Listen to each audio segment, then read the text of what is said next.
Assalamualaikum warahmatullahi wabarakatuh. Halo teman-teman, perkenalkan nama saya Sahrul Fadil.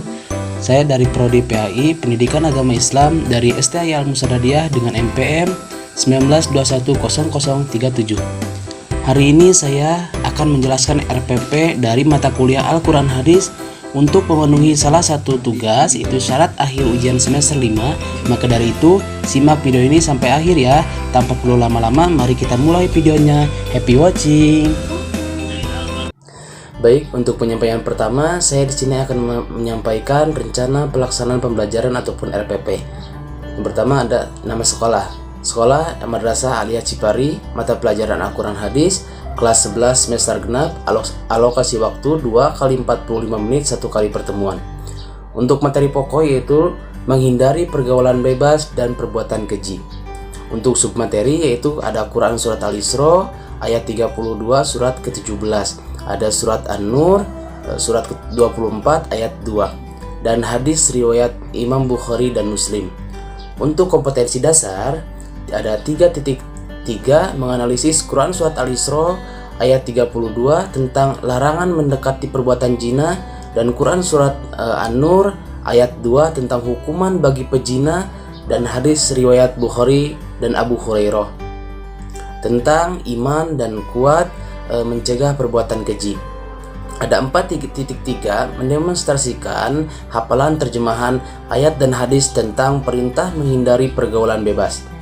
Dan untuk alat dan media pembelajaran, ada yang pertama yaitu alat, ada laptop, LCD dan proyektor. Untuk media pembelajaran ada gambar ataupun PowerPoint. Untuk model problem based learning. Untuk sumber belajar ada mushaf Al-Quran dan terjemahnya, buku dan siswa. Untuk indikator pencapaian kompetensi, yang pertama ada membaca, menerjemahkan, memahami isi kandungan, mengomunikasikan dan mengamalkan materi tentang surah Al-Isra ayat 32. Dan untuk yang kedua yaitu membaca, menerjemahkan, memahami isi kandungan, mengkomunikasikan dan mengamalkan materi tentang surat An-Nur ayat 2. Dan untuk yang ketiga yaitu membaca, menerjemahkan, memahami isi kandungan, mengkomunikasikan dan mengamalkan materi tentang hadis riwayat Imam Bukhari Muslim. Nah, ada juga tentang tujuan pembelajaran ya. Yang pertama yaitu peserta didik dapat menyajikan tentang perilaku pergaulan bebas dan perbuatan keji sebagaimana tertera dalam Quran Surat Al-Isra ayat 32 dan Quran Surat An-Nur ayat 2, dan hadis Nabi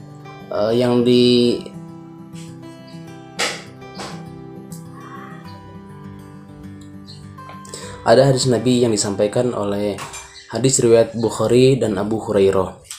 Dan yang kedua ada peserta didik dapat menganalisis Quran Surat Al-Isra ayat 32 dan Quran Surat An-Nur ayat 2 dan hadis tentang perilaku menghindarkan diri dari pergaulan bebas dan perbuatan keji.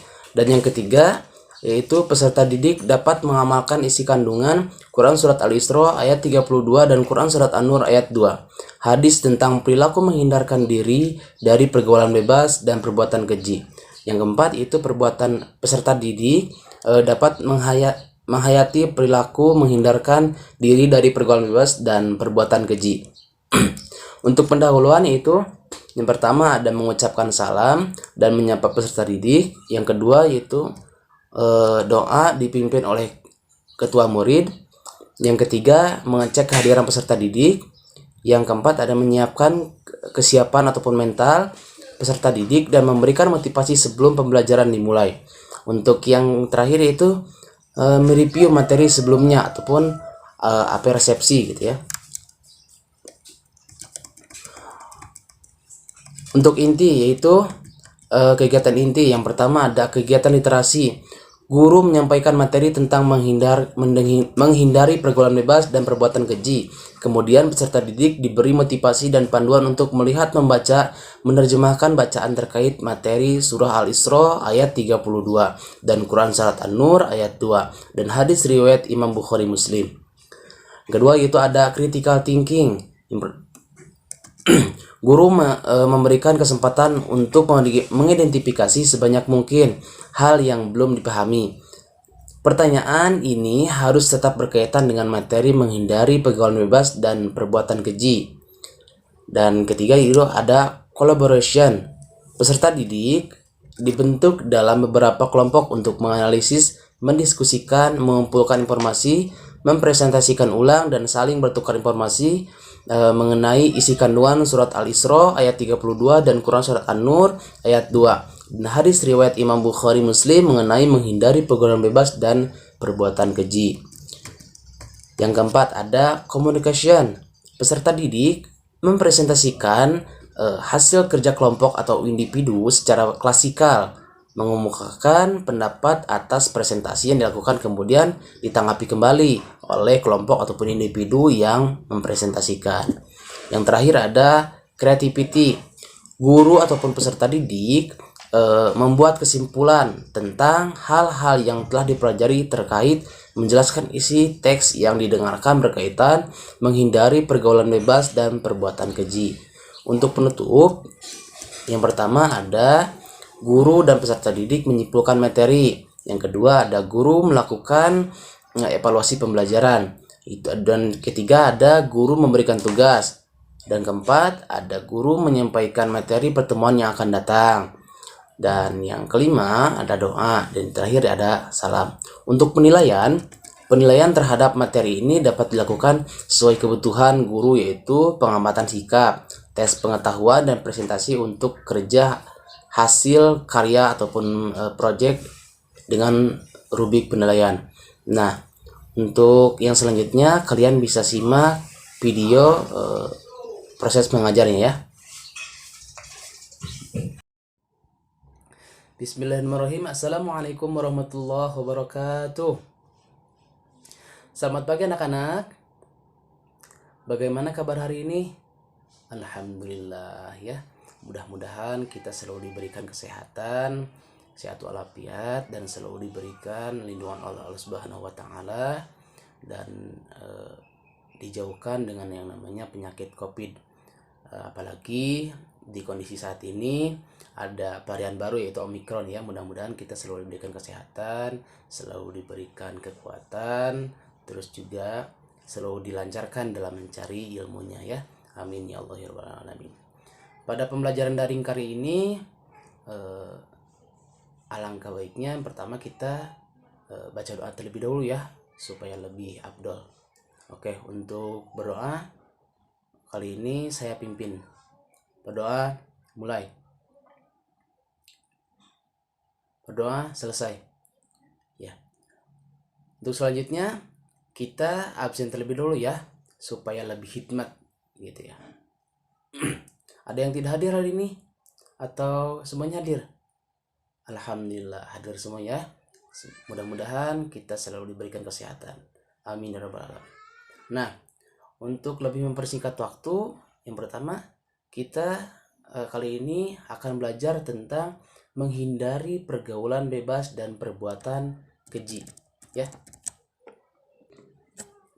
Ada yang tahu di sini cara menghindari perbuatan keji dan perbuatan zina? Ada yang tahu di sini?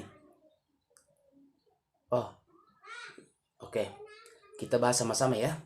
Nah, sebelum kita memahami secara lebih mendalam ya tentang cara menghindari tentang masalah perzinahan dan perbuatan keji ini, dalam Quran surat Al-Isra juga sudah dijelaskan ya ayat 32, yaitu A'udzu billahi minasyaitonir rajim. Bismillahirrahmanirrahim. Wala taqrabuz zina innahu kana fahishatan wa sa'a sabila. Gitu ya. Dan janganlah kamu mendekati zina. Sesungguhnya zina itu perbuatan yang keji dan suatu jalan yang buruk gitu ya. Quran surat Al-Isra ayat 32. Nah, Imam Al-Qurtubi mengutip pada ayat tersebut ya. Pendapat para ulama menyatakan bahwa firman Allah Subhanahu wa taala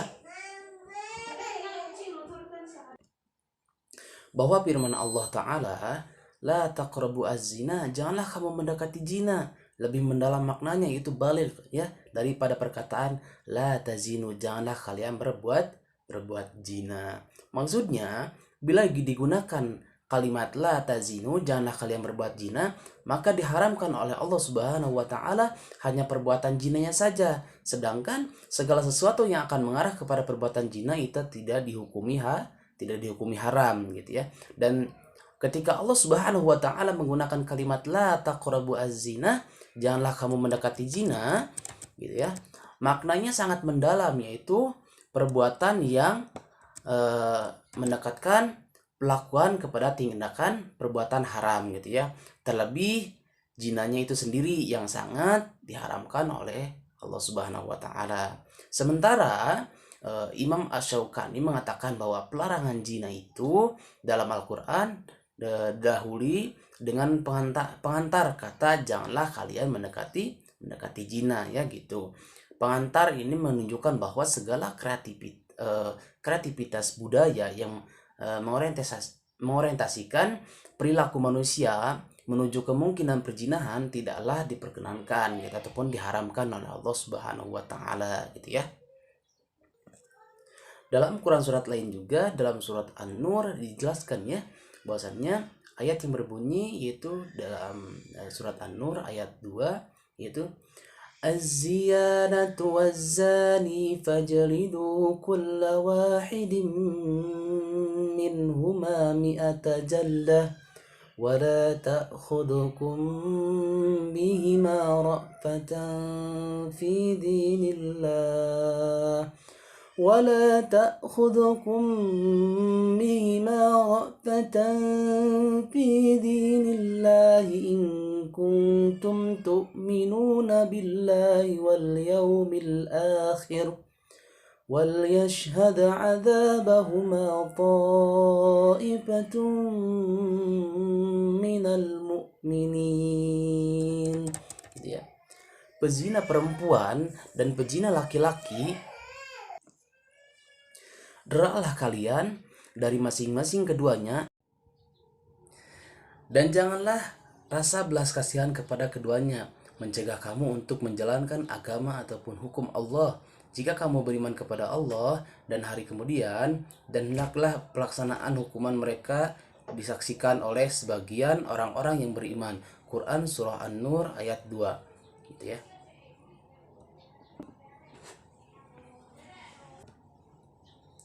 Nah, ayat ini menjelaskan bahwasanya tentang bentuk hukuman dan tata caranya ya bagi para pelaku pezina gitu. Pelaku zina bisa jadi adalah seorang lajang yang belum menikah ataupun ghairu muhsin gitu ya, ataupun yang telah menikah dengan pernikahan yang benar menurut syariat gitu ya. Serta ia adalah seorang yang baligh dan berakal ataupun muhsin gitu. Adapun hukuman bagi pezina ghairu muhsin adalah 100 kali cambukan dan ditambah dengan diasingkan dari negerinya selama 1 tahun gitu ya. Demikianlah menurut jumhur ulama, sedangkan Abu Hanifah berpendapat bahwa sanksi pengasingan ini sangat dikembalikan kepada pendapat ataupun imam ya, penguasa. Jika ini berkehendak maka bisa mengasingkan, dan jika ini berkehendak maka tidak perlu diasingkan. Sedangkan hukuman pezina yang sudah menikah ataupun muhsin adalah dirajam ataupun dilempari batu gitu ya. Nah, Islam sangat menghormati 5 maslahah ataupun kepentingan yang diakui oleh syariat Islam. Yang pertama itu memelihara jiwa, memelihara agama, memelihara akal pikiran, memelihara harta kekayaan, dan yang terakhir itu memelihara tentang kehormatan gitu ya. Nah, adapun hadis Rasulullah SAW yaitu kami telah diceritakan oleh Sa'id bin Ufair dari Alias, dari Uqail, dari Ibnu Syihab, dari Abu Bakar, dari Abdurrahman, dari Abu Hurairah radhiyallahu anhu bahwasanya Nabi Muhammad sallallahu alaihi wasallam telah berkata, tidak akan berzina seorang pelacur di waktu berzina jika ia sedang beriman, dan tidak akan minum khamar di waktu minum jika ia sedang beriman, dan tidak akan mencuri di waktu mencuri jika ia sedang beriman. Dalam riwayat lain ditambahkan, dan tidak akan merampas rampasan yang berharga sehingga orang yang membelakakan mata kepadanya ketika merampas ia sedang beriman. Jadi ketika ia sedang merampas, ketika ia sedang beriman, ia tidak akan merampas sama sekali ya hak orang lain. Itu hadis riwayat Bukhari dan Muslim. Nah, dari hadis yang tadi saya bacakan, jadi keimanan merupakan landasan utama dalam hidup manusia, gitu ya. Jika imannya kuat, maka ia tidak akan tergoda oleh rayuan perbuatan dosa seperti itu ya. Namun jika imannya lemah, maka ia akan mudah tergoda untuk melakukan perbuatan dosa. Jadi keimanan menjadi barometer dari perbuatan manusia. Dalam hadis yang tadi sebutkan saya itu, jika keimanan seseorang itu kuat, maka ia tidak akan melakukan 4 perbuatan berikut: berzina, meminum minuman keras, mencuri, ataupun merampas hak orang lain. Begitu sebaliknya, bila seseorang melakukan 4 perbuatan tersebut, maka dikatakan bahwa tidak sempurna nilai keimanannya, gitu ya. Jadi sangat penting sekali tentang masalah kita meningkatkan keimanan, gitu ya. Itu saja yang dapat saya sampaikan. Barangkali dari kalian ada yang mau ditanyakan? Oke, alhamdulillah kalau misalkan paham. Mudah-mudahan apa yang saya jelaskan dapat dicerna dan dapat dimengerti oleh kalian semuanya ya. Untuk pembahasan kali ini saya cukup sekian. Billahi taufiq wal hidayah. Wassalamualaikum warahmatullahi wabarakatuh.